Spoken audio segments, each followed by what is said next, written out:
أعوذ بالله من الشيطان الرجيم. بسم الله الرحمن الرحيم.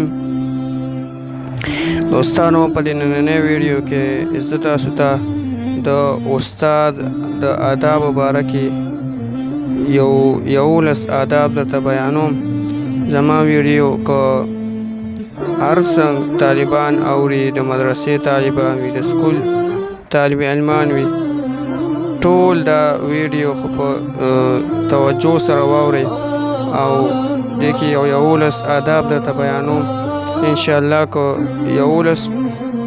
څوارلس آداب دي.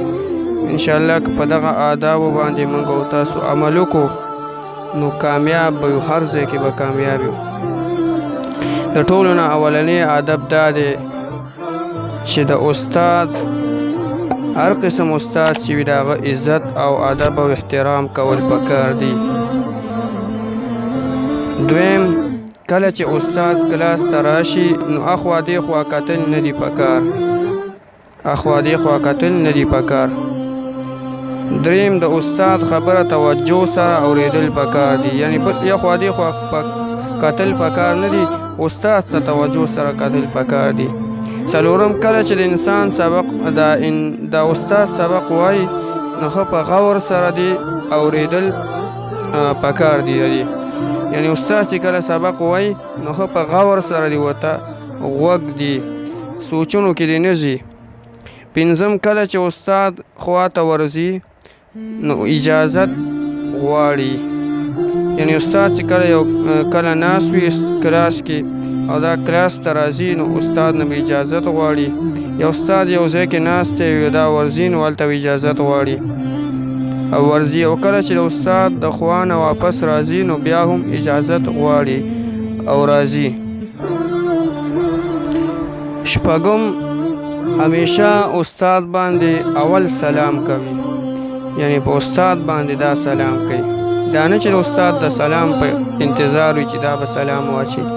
اووم، د استاد په کرسۍ باندې کېناستل نه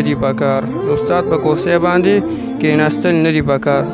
اتم، استاد ته نوم اخیستل نه دي پکار، بلکې استاد صاحب ویل پکار دي، په نامه باندې ورته ویل نه دي پکار.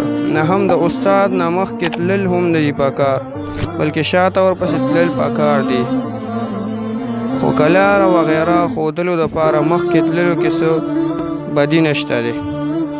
لسم، د استاد څه غلطي د بل چا مخکې ویل نه دي پکار. د استاد خامیانې د بل چا مخکې ویل نه دي پکار. یولسم، استاد ته کاپي یا کتاب ورکوي نو چې کوم ځای ورته ښودل وي هغه صفحه ورته راواړوي او ورکړي.